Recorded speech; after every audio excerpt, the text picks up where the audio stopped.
Kia ora and welcome to Sobriety Chat. I'm your host, Lotta Dann, the community manager and content creator here at Living Sober. And today I am so delighted to be joined by Ninakaye Taane-Tinorau. Nina is a nana. She's a music manager, a mentor, speaker, yoga instructor, and activist working in sexual violence prevention and treatment. Welcome, Nina. Oh, kia ora, Lotta. Thank you for having me. It's such a pleasure to be here. Oh no, it's the pleasure is all mine, really. Just so honestly, it's my favorite thing to talk to people who are sober I because hear you. they get it. They get it. We're a breed. We're a breed. We're a special breed. Yeah, yeah. All right. So, for people who don't know you, I suppose let's start at the beginning. Well, first of all, how long since you had a drink of alcohol?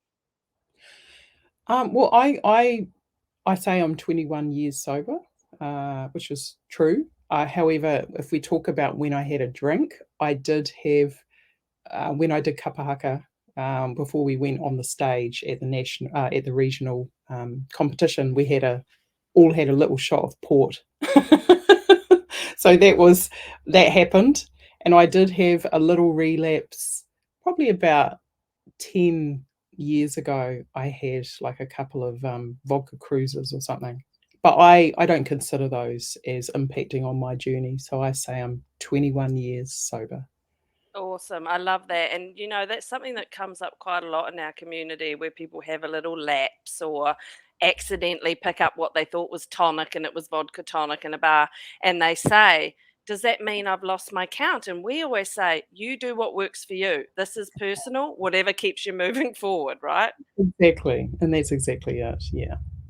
Awesome. So tell us a little bit about your drinking story. When did you start and how did it go for you? Um, Your relationship with alcohol. Sure. So it was probably when I was about 13, 14. First started drinking. Well, I'd tasted it before then because Dad would often pour us a shandy when he was watching the rugby. We'd have a wee taste. But actually drinking alcohol and getting drunk was, yeah, when I was about 13, 14. And it was in Christchurch Cathedral Square, and with a bunch of street kids. And yeah, that started my whole journey with alcohol, my relationship with alcohol. Yeah. And what was I mean, I know for me, this minute I touched it, I just loved the stuff. What was your kind of pull towards it? Was it a slow burn or just a yes? Um, it was a yes, but I ended up being taken home, getting a ride with the police home that night to mum's place. And the next morning I woke up and thought, I loved that. I want to do that again. So I was still at college, so I didn't go crazy with it, and I didn't really have much money either. I was just a kid, but I would often break off school and go into the park across the road with others and drink, and it kind of started to have an impact on my education. I ended up leaving school with the start of sixth form. I don't know what you call that these days, but and then that's when I just dove into it from there. I had a boyfriend who was right into it, and so we basically, just as much as we could, we were drinking. Yeah. And at the time, were you feeling like this was just a fun thing? I'm being a bit naughty and rebellious, or were you aware that you were using it to kind of help with the emotional stuff that is often going on for me? And again, I don't want to always relate it back to me, but for me, I thought I was a fun time girl who loved partying, but actually I now realize that I was trying to cover up just an immense sadness. So Yeah. what Cool. was your feeling at the time, and now looking back, how do you reflect on what was going on with that enthusiasm for the booze? I think in the very beginning, because I've been through phases. My relationship with alcohol went through phases, but in the beginning, it was fun. When I was in that kind of school era, then when I got into a relationship, which was my first serious relationship, it was a lot wilder and crazier, and it wasn't so much fun. It was more like, it was crazy, and there was lots of crazy things going on because we were in a punk scene. There was all sorts of other spin-offs happening, drugs and, suicide attempts, and, our friends were just up to all sorts of things. And we were in the music industry, and it was really in the art scene as well. And it was really wild and crazy. And I don't think there was a part of me that knew, because alongside of that there was, domestic violence and stuff, and it wasn't a good place. I knew it wasn't, but so I think it was more the was more like being on a roller coaster, and definitely a high aspect of escapism going on, and connection for me and my boyfriend, because that's how we would connect as well, was through just drinking. But then it would get really bad at the end, and stink things would happen, but we'd just go back to drinking again. Yeah. And being with friends, and we were all doing it, and so therefore it's a connection thing. But I was definitely aware that it was messed up, what the level that we were doing it. And then there was the next phase would be after him, and him and I broke up, and then when I ended up in the sex industry, and alcohol became part of that whole of my work, because there was a bar and you could have 3 free drinks per shift, so it kind of took on this whole other thing. And then we were encouraged to let customers buy us drinks, and so it was this whole other, it was more of a transactional thing. But I also used it, because after each shift I would go out straight away. I was already prettied up from having to look nice for my shift.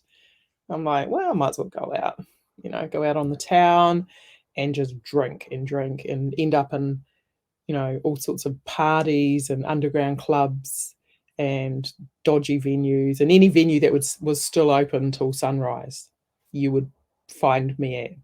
And so that was more, that was another kind of wild, but it was just me. There wasn't a boyfriend there, and it was very much escapism, because it was also me not coping with my reality, the fact that I was a peep show dancer and a stripper, and really there was a part of me that actually wasn't okay with that. Gosh, okay, there's a lot going on there. But thank you for sharing so honestly, because, our stories are our stories. And, I can see you sitting there now, and you're so sort of strong and grounded. And I think back to that woman, that young woman who was just in this world of madness and trying to figure yourself out and trying to cope with things and doing the best you can, and also living in a world where alcohol's everywhere. It was a part of your job, so makes sense, I suppose, that you got so pulled into it. Did you have in those days any sort of internal dialogue going on about the drinking, and also maybe a disconnect from your true self? I know that's a massive question. Yeah, But yeah, yeah, yeah. what, I'm all about it. Yeah. how sort of aware were you of, yeah, what sort of, if you can think back, what sort of inner dialogue and this, were you having with Yeah. yourself? Do you mean, which phase do you mean, like just in general, I suppose I'm or? thinking after you broke up with that boyfriend and you were working in the sex industry and you were glamorous and successful, but drinking and partying, kind of wild and disconnected, I suppose. But did you have a part of you that was inside feeling like, this isn't me, this isn't right? I don't know. Oh, 100%, Lotta. And as I've reflected on it a lot over the last couple of decades, and it comes up all the time actually. And I love doing that.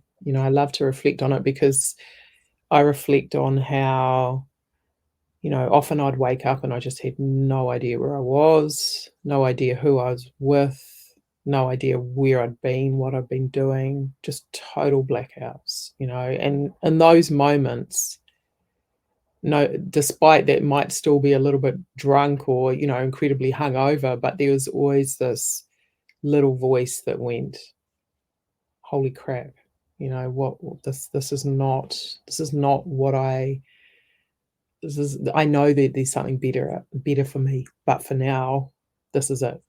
I'm in it, I'm stuck in it, and I don't know how to get out, and so I'm just gonna go back to the bottle store. Because I don't know what else to do. I can't see beyond this picture right now, but I do know that there is something else out there for me. And yeah, I've just got to work out eventually how am I going to get there. And it was also the fact that I wasn't connected to my whānau during that time. Like, I would avoid them. You don't want to go and sit down and have a cup of tea with mum, knowing that this is, that you've come from this reality and mum's going to ask questions. So I'll just avoid mum. So that was a disconnect as well. And that for me was like a sign that I knew that things aren't okay, because otherwise I'd be able to face mum. Simple. Yeah. So there's definitely a huge part of me that knew and kept sort of saying to myself, hey, this isn't, this, you can't sustain this. And what are you going to do? How are you going to get out of this? Yeah. Okay, so and by the way, I love that little inner voice, because that's like the little wise part of you that was still in the midst of that noise. Yes. And chaos was there. So, how did you get to a point where you were able to change? Well, it's funny because I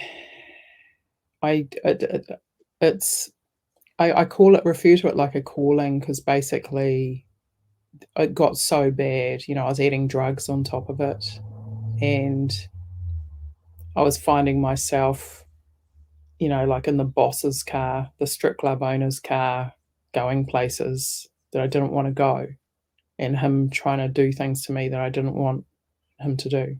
So it was starting to get into a zone where I was like, this is getting a bit dangerous.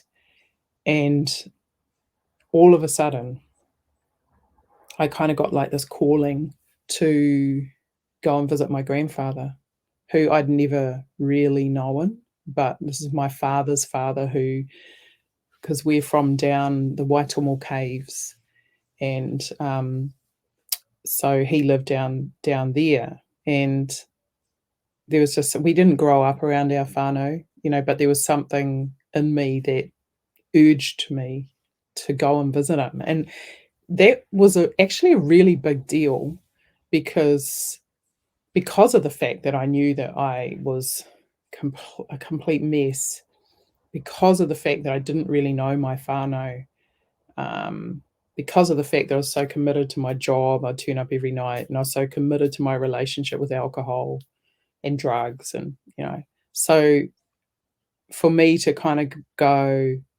see that, hear that calling, envisage it, and go, so that it was so strong that I wanted to pursue it, was actually pretty amazing.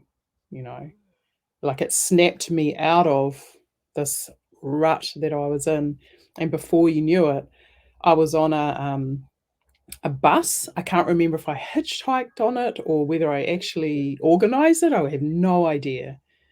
But I remember it left from Fort Street. I remember they were the buses that left from Fort Street, and somehow I ended up on one of them. I feel like I hitchhiked, but I must have, because they were called the Kiwi Experience. They were like a backpacking bus. And somehow I ended up on one, and I ended up down in Waitomo. And I spent 2 nights, I think it was, down there with Granddad and some cousins that I'd never met. And it was just a couple of little conversations that him and I had, and those transformed me. He basically told me that I had this ancestral name, which I didn't even know I had.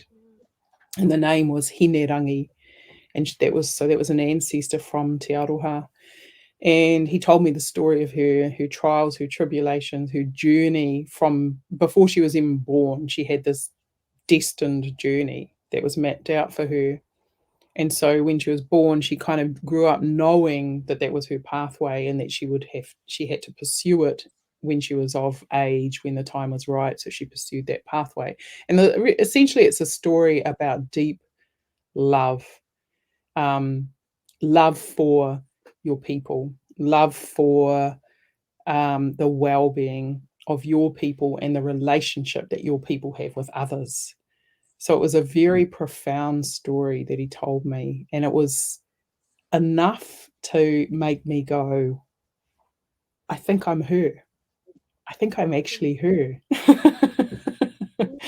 Yeah, and I went back to Auckland after that, and I quit my job, and I quit drinking, I quit smoking cigarettes, I quit drugs. It happened just like that. So I call that the beginning of my recovery journey, because I did relapse in the few years after that. I kept going back to alcohol. I didn't go back to drugs, but alcohol was always my number one lover, you know. So I would keep returning to alcohol.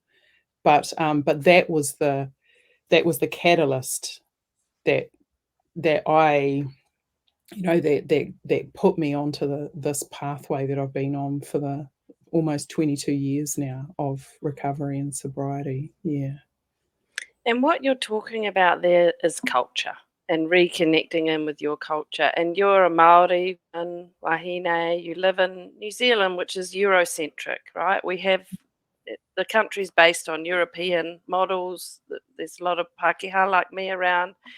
You know, a lot of our members at Living Sober are from overseas, so they won't know this sort of story. But you are one of our Indigenous peoples, and you're saying that you were feeling disconnected and having a conversation with your grandfather and realizing and sort of embracing and connecting in with that cult, you know, who you are, was Yes. so healing. And I just wonder how important that is for people to be able to reconnect in with their culture and who they are, where they come from, what grounds them and roots them in the world. I think it's incredibly important because it doesn't matter who you are, where you're from, you have a history. And the more I learn about recovery and trauma, the trauma that we experience through our lives, the more I start to see how there are so many unseen layers that not even we are aware of. We're born with, we call it intergenerational trauma, right? So if you were to trace back through your whakapapa or your genealogy line, your history, and look at the relationship that your ancestors have had with alcohol, you would probably see a pretty intriguing, amazing, compelling kind of pathway that it took. Because, yeah, like I said, we're born with this stuff. And I mean, it's even, I honestly just think that there's a lot in that, definitely. And then typically, because of how strong alcohol is, even the fact we have words like spirits, it's like, okay, why do we call it spirits? And you can kind of research that a bit. It's quite interesting. But the impact that it has upon our ability to be connected, to be truly authentically connected to things like environment, to things like family. We all know that it can actually sever those connections. So essentially, the journey of recovery for me is about restoring the connections to family, to community, to environment, but more than anything, to myself, to the little girl within, and whatever I grew up with. I study at times. I study, when I say study, in my mind, the role that alcohol played when I was a child, for example, in my environment, the role that it played when I was a teenager, before I even had a drink. So all of it is relevant. And our relationship with alcohol is not, there's a whole story behind it, again, that we may not even be aware of. And because of that, I believe that our spirit has the potential to guide us over and above alcohol, over and above that. Like, our spirit is our mind is not present typically when we've been drinking. Our ability to be present and be centered and grounded and clear and understand what's going on it's not happening. But the spirit kicks in.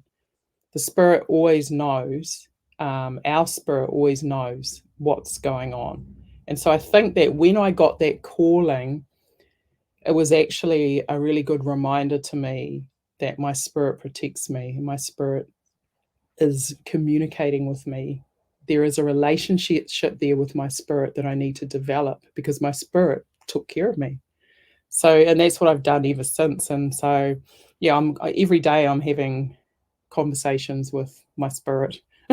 And when I say my spirit, for people, it's different things. Some would say it's a relationship with God or a relationship with ancestors, or, depending on what your faith is and your belief is. But yeah. I mean, gosh, I mean, I just wish I could do a 4-hour chat with you. There's so much here. But I 100% agree with you about alcohol disconnecting. It seems crazy when you see that and you know it and you understand it from the inside out, right? We've felt that reconnection that happens when we quit drinking. It's crazy when you are so aware of that, and then you look at this world we live in. Yeah. It's just treated like this casual, fun, normal, everyday thing. And particularly from Te Ao Māori lens, do you see the sort of impact that's having with your whānau and community and the wider, part of society, where it's embedded, it's treated like fun and normal, and it is just doing so much harm? Yeah, I see it every day, Lotta, every single day. Like, I can't help but see it. And I mean, also working in the music industry, it's everywhere. And that's starting to change, thankfully. But definitely in Te Ao Māori, I mean, when you study the history of the arrival of alcohol to Aotearoa or New Zealand, it's very revealing. It shows very clearly the resistance. There was an incredible widespread resistance from leaders throughout the entire country, from different tribes who observed the behavior of the settlers under the influence of alcohol, who could see what it was doing to them, and said, "Oh no, we're definitely not. We do not want that. That's a disease, And if that is to impact, if that is to even touch or influence our people, we're going to lose everything that we hold to be precious and important." And so there was huge resistance. Like, they went to some really incredible lengths, some of our chiefs and leaders, both male and female, and where they had penalties even for people who were found with alcohol, and it was incredible. And then you've got a whole movement that began to try and help police the consumption of alcohol at Māori events. And that whole movement, that was they're called the Māori Wardens. So the Māori Wardens were a group of people who would, they still exist today, the Māori Wardens, who would be prevalent at different Māori events and try to kind of help keep a handle on the damage of alcohol. And then what ended up happening was, it just got in. It didn't matter that there were actual, what we call rahui or bans on tribal areas. that it wasn't allowed within the area. Of course, it eventually snuck in, and our people took a real liking to it. And before you know it, we've got a bit of chaos happening. And so I think it's really interesting. And I always encourage Māori people, but also others, to have a look at that. Because I think when you look at that, rather than looking at it like, oh, that's not my story because I'm not Māori, you look at it like, this is my story because I have a relationship with alcohol. And this story is showing me what can happen when you have a community that exists, or a society that exists with no alcohol, and how healthy that is. And then you throw alcohol in it. And see, I think it's really helpful, because you are the community that exists without, that one day existed without alcohol. You are that. You represent that. And then alcohol came along and it wreaked chaos and havoc upon you. So now it's just about going back. It's given me so much strength. I believe that me learning that right at the very, very beginning of my recovery journey has been one of the greatest drives behind why I am still sober today, because I understand the history, and when you can see it in a bigger picture, then you kind of go a bit gentler on yourself, and you Yeah, go, you it's know what I lovely. mean? Yeah, Yeah, and then you kind of can give yourself the license to go, hey, yeah, I'm actually a victim of yeah, the societal issue. It's not, yes, I'm supposed to do this. I'm supposed to suffer with alcohol, and, but I'm not going to. I'm not going to do that yes. anymore, because I can, We are the yeah, healing generation. And, it's so embedded now, but I do believe that we are slowly, there's enough of a growing, niggling, yeah, agitating, advocating starting to happen. We've got a long way to go. And as you and I both know, there was a call made recently in the last couple of weeks by Māori health leaders to the government to say we need to be looking at alcohol regulations through a Te Ao Māori lens, and we need changes for our people. And I'll put a link in when I publish this so people can have a look at that. But this is the type of thing that is starting to happen, and we all need to get behind it. We all need to get behind it because we all suffer, and we all, we are unique individual cultures, but we live together and we cohabit, and we need to just be supporting everyone's individual journeys. And I mean, I just think you are such a gift. And just tell me before we wrap up, what sort of work are you doing now helping others? Because going public with your story, I've done it as well, it's a thing. So when did you decide to do that, and how does it go for you now, being open and then having people reach out sure. and helping them?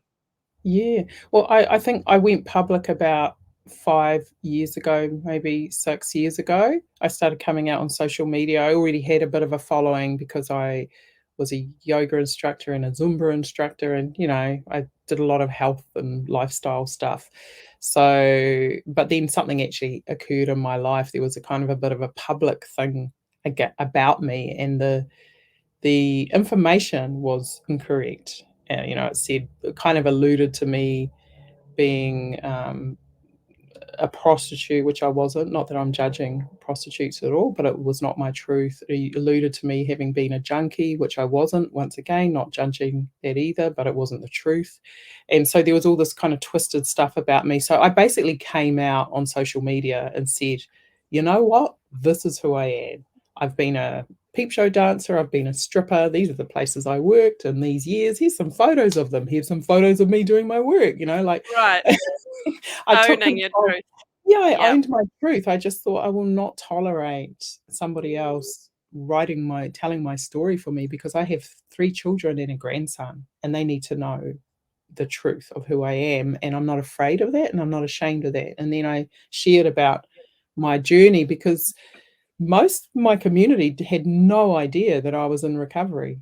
I managed to kind of hide it because I felt, I mean, this is a Te Ao Māori thing once again, but I felt like the norm is to drink. And so when I was at events surrounded by Māori whānau, I would just drink something that looked like alcohol, or I would have a drink there and I wouldn't actually drink it. And so I kind of just hid my sobriety, which is crazy, but that's just what for my survival, I felt like Yeah. it was the thing to do. So when I came out about it, that community kind of went, "Oh my gosh, yes, you are. That makes sense."